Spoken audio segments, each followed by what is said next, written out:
Hey, Magic fans. Welcome back. This is your captain speaking here on Capnclydes MTG as we wait once again for my product to show up on Monday.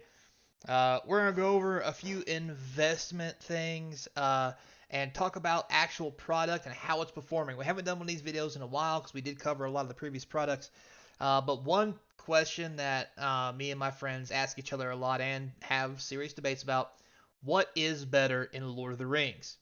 The very first expansion or the new collector edition expansion? So, before we get into that, don't forget to comment, like, subscribe, hit that notification bell. The comments down below are going to feed that YouTube algorithm, help get some more views. Subscription is free. It supports the channel. We get to 1,000 subscribers, we're going to have a party.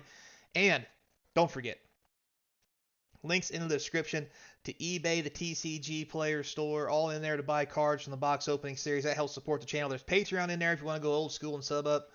We're on Rumble now. Check us out over there. Woot woot. So, without further ado, let's get into it. So, we're going to be comparing and contrasting the first Lord of the Rings set versus the second Lord of the Rings set, which is the Collector Edition Special, which came out in November. And of course, because we only have a collector box that came out as a special edition, we can only compare collector boxes to collector boxes. However, those cards will compare, we'll try to keep in the same range of a collector box. So, I know you can get some of the cards in draft and set. It's very rare, but that's neither here nor there. And we'll do a quick talk about those as well, just for giggles to see how they're doing. But this is a real comparison about which set is better, and let's actually dive into what the actual outcome means. So, without further ado, let's get into it. So, this is the TCG Player app, or not app, I'm sorry, site with all the price listings. So, start off with the most relevant. 6 collector boxes are $23.16. 6 collector of the original set. The special edition collector booster display is $16.70.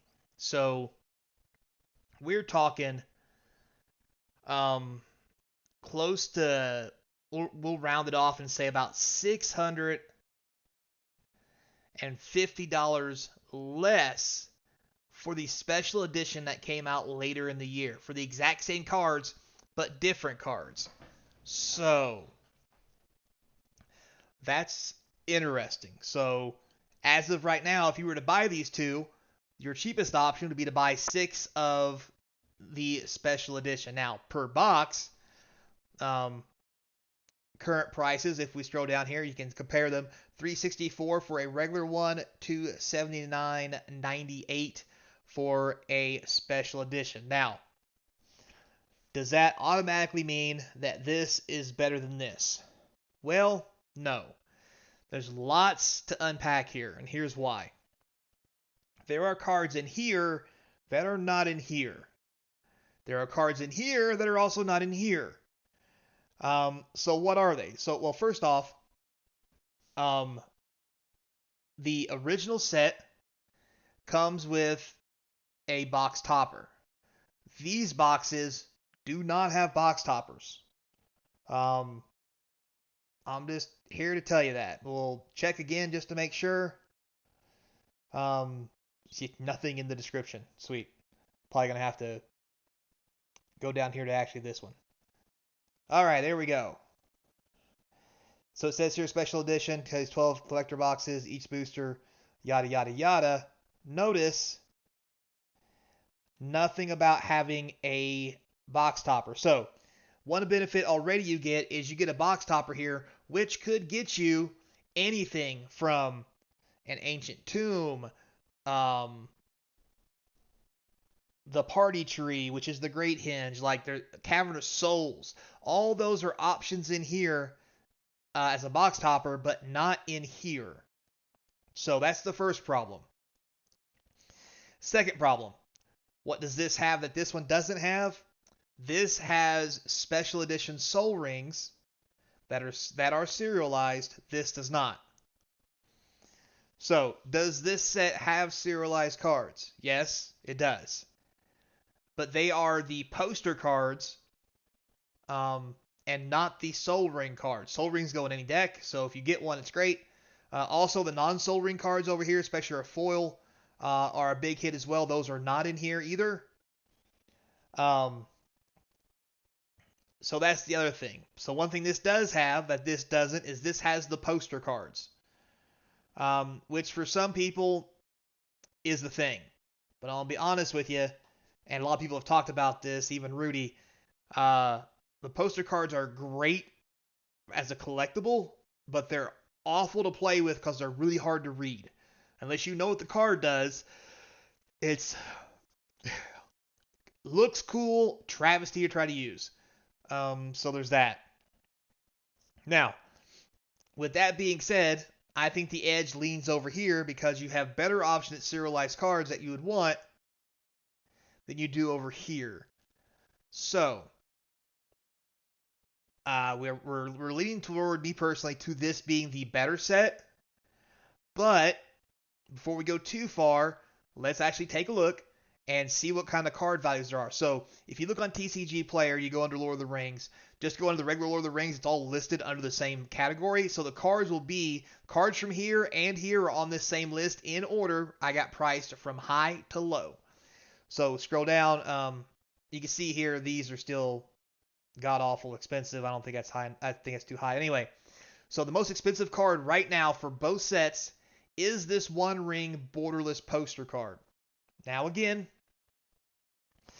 the second card you can see is this borderless ring. Now, with that,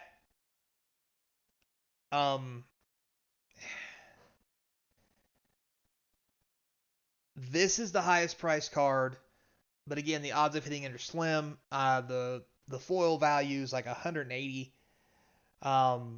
This one's close to 100 if you get it in foil, or maybe 80. I'm sorry. Let's just click on it and find out. 117. I was wrong.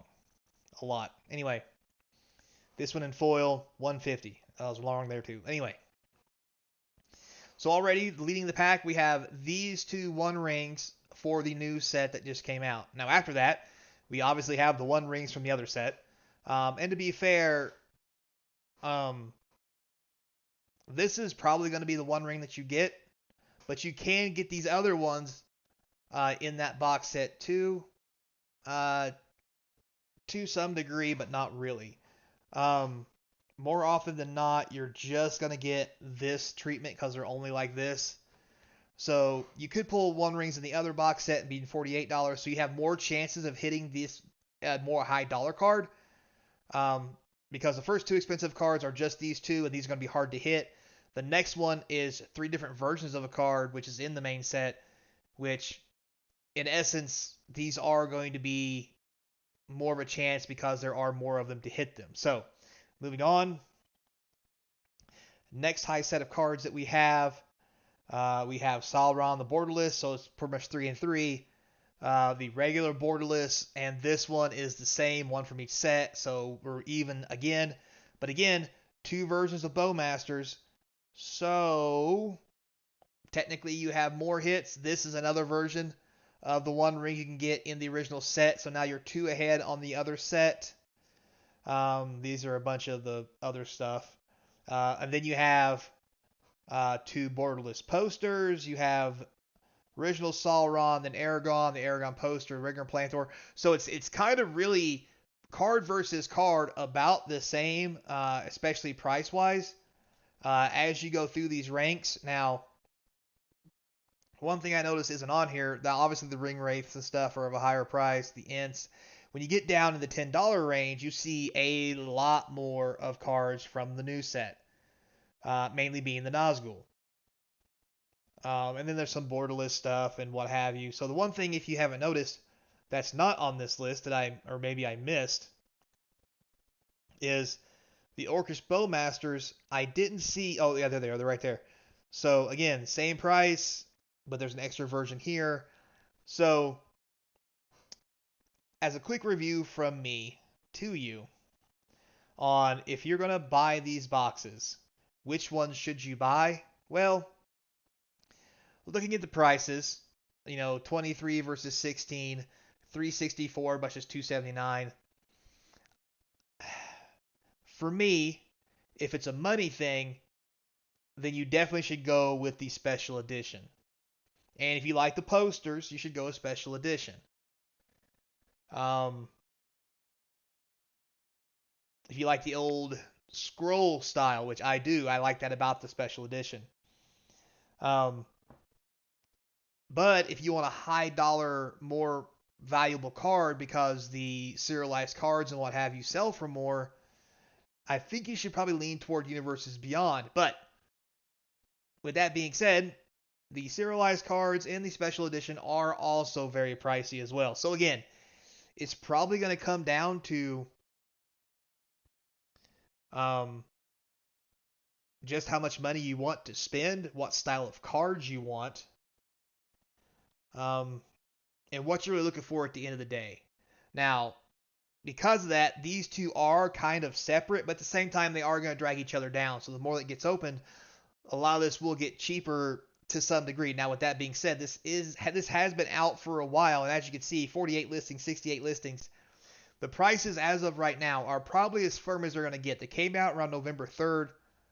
It's been 2 weeks. We are probably at our price point of where they're going to stay until some weird thing happens where someone finds a card or a card becomes very popular and jacks up, or a card becomes very bad and goes down.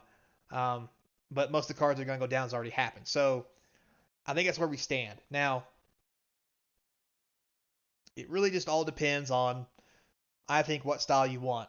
So it's kind of weird that you have the only drawback, I think, to both these products being out at the same time is it draws all the card value down, but it does let you pick which card styles you want. So instead of having all these different card styles jammed into one pack here for like $500, they've been separated out and are a little bit more than $500. So, I mean, it's half a dozen one, 60 other. Me personally, I like the scroll better, but I would want the serialized cards from here because I like the serialized soul rings. They are very cool and very expensive. The non-serialized ones are also very pricey. So, but you pay for that price, right? You pay for that premium here, not so much here. Also, remember, guys, they have changed the distribution of serialized cards, starting with Lord of the Rings. You will not get serialized cards if you buy 6 boxes. If you do, kudos for you, but the actual average now is 1 in every 12 boxes, maybe. So the serialized cards are harder to get, making them worth more, definitely driving the price up because of the price of this product. So keep that in mind as well. So for me, I like this product better. I like the original Lord of the Rings. But if you need a budget version, there's always this one. If you can call $100 less of budget on a $350, $700 product. Jesus, I can't believe I'm saying that. Anyway, so there you have it, guys. Tell me down below, what do you think? Which one is the better one in your opinion? And if you had to buy a box, which one would you choose? So, with all that said, guys, thanks a lot for watching. Until next time, be kind. And as always, I hope to see you across from the game table.